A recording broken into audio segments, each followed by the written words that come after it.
Satnam! Welcome to Miraculous Courage Meditation. I love you. I'm so excited. So first thing I want to tell you is on the portal, you will see a little button that says something to the effect, download the PDF. So I want you to do that, or at least open it. You don't have to download it, but open it and look at it because you're going to get all the juicy details. You know, I'm going to try to remember to say them, but it's everything, the meaning for each line, the overall effect, you know, all the juicy details. Okay, so when we do this meditation, it starts out with the elementary adjustment for the brain.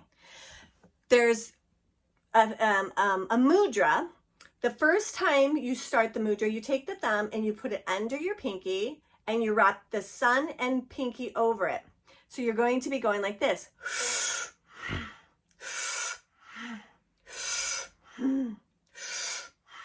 This is going to bring a lot of oxygen to the brain. It's going to activate the pituitary, and an orchestra of hormones are going to begin to have its way with you in changing the vibration of your brain waves and getting them into a rhythm of productivity so that you can ascend out of full-blown depression or being stuck and unable to make a decision. Wherever you're at on that spectrum, this beginning of the Kriya is going to give you the energy to transcend that. The next thing, so we were like this, yeah? The next two postures, so it's 3 postures, 3 minutes each. Instead of being under, the thumb is now going to be on top, okay? So this would be considered passive, and this is active. And so it is we are using all of the planetary power. So Saturn is the middle finger in Pisces, Jupiter is in Gemini. This is the big energy. Healing the mind, aligning it with God. And when we're doing this, we're really right-sizing our ego and addressing the mental activity that it is productive and positive, and accessing more energy to be happy, more energy to go after your success, more energy to be aware. Okay, so then the next thing is going to be like this. The first minute we'll do like that. The second minute a little faster. And the last minute full on fast as you can. Okay?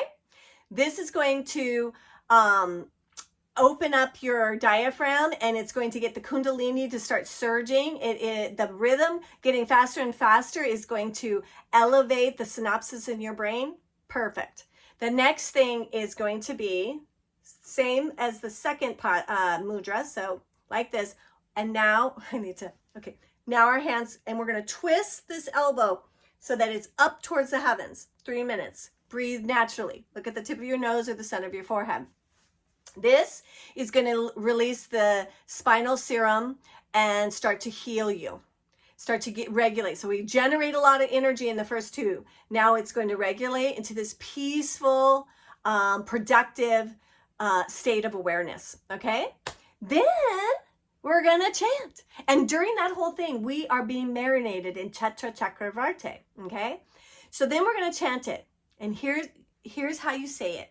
Chatra Chakravarti. Chatra Chakra Bhugate. Suyambhav Subang. Say it. Subambhav Subang. Seraba da seraba ajugate.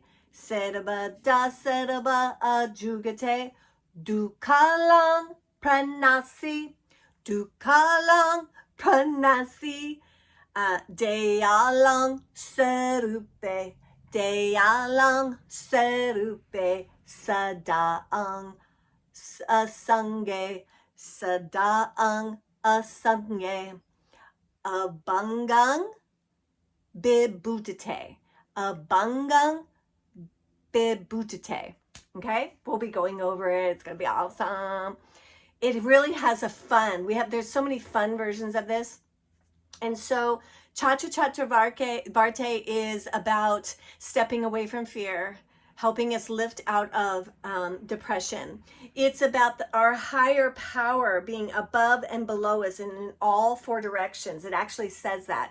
It talks about the four directions and the tattvas and the energies that God, Divine Ma and Pa use in order to manifest our conscious life. And it gives us this feeling of safety. You're safe. So there is something going on in our planet. And I don't want to get too weird, but I'm going to get totally weird.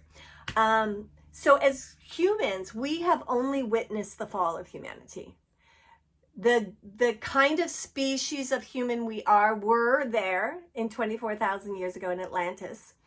There was no need for murder or stealing because you could go to the store and get as much as you want. You didn't hoard because it was always going to be there.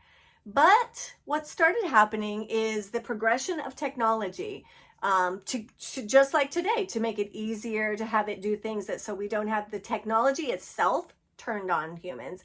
And some humans really doubled down on the control of the technology. And that began the fall of not just Atlantis, Lemuria too. So when Atlantis fell, 7 boats went out in different directions. I don't know where all of them landed, but one of them landed in Egypt, one of them landed in India. These peoples, also they really think, now I'm totally down in Peru was another group of these enlightened souls. So as humans, we've only been in the fall trying to come out of it.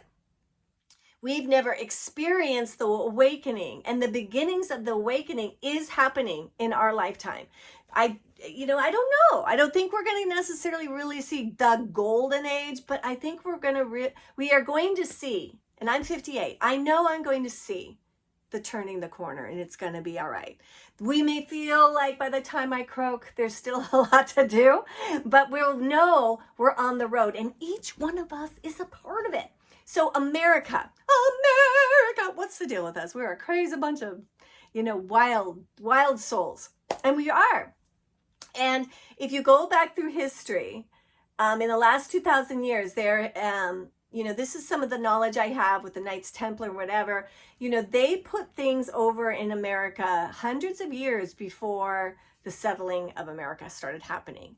The reason I bring this up is there's a lot of energy around that America was intended to be the rising of Atlantis. And Atlantis was all about helping others. Well, we started out doing it, and then we really were inside out. The self-centered, lack of humility, the deal. The American thing started happening. But we're going to fix it because our passion and our destiny is to be bringers of peace and love to the world. But some things need to break down and be destroyed. And that's what we're in. And this time is why we're doing this meditation right now, to take us through the election. Now, I know some of you don't care at all about politics, but you are still affected by the idea that it's such a close race, right? And such different types of ideology. And so you can see that half of the population is going to be very disappointed.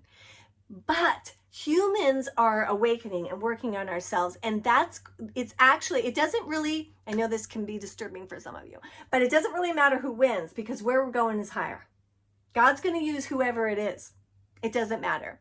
And for either candidate, it's probably going to get some bumps and worse before it gets better. But I want us to focus on us.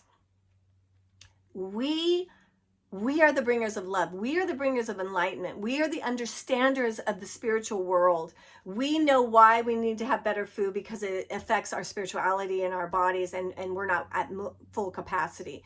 We understand things that a lot of times the average politician or corporate exec or the ones in big power, because they've used so much of their prana to get where they're at. It's not really that they're bad people. They've just been so driven. Sometimes there's a neglect to the heart and soul. But humanity, there's a lot of us that know all about that and are working towards that. And so not just humans in the United States, right? Everybody is having the same right and left discussion and the same kind of division in the people. And you guys have heard me say this before. All of this is to bring us to what? A third option. We don't have, and I don't mean a third party, God, no, we don't need, but a third energy on the earth, not just in America, that, this is how we bring us all together. There it is, right? And it hasn't come together. So when this kind of thing is happening, a lot of fear can come up. We're already being polluted by, technology and food and different things. So our depression is on a higher level. And this is why I'm doing this. We are doing this meditation to heal ourselves as a people, and to be able to be well enough to be of service to others who might really struggle in the next few months. And when this is wrapped up, shortly right after, we're doing Awaken the Sleeping Giant. It's an easy kind of retreat. Couple hours on Friday, all day Saturday, half day Sunday. The main thing is accessing and knowing the difference between soul energy and really using that. When we operate from our soul, we have more vitality, we get more success, love happens easier, because if we're doing it all on self-will, especially as we get older, you don't have the energy. So we need God to do the heavy lifting. And that's what we're going to do in that. So let's start here. We're starting here. I love you so much. I'm so freaking excited about that. It's so funny. Chatra Chakravarti has been something I have needed to learn forever. And now I am. And I'm so glad I'm doing it with you. I love you. Sadhana.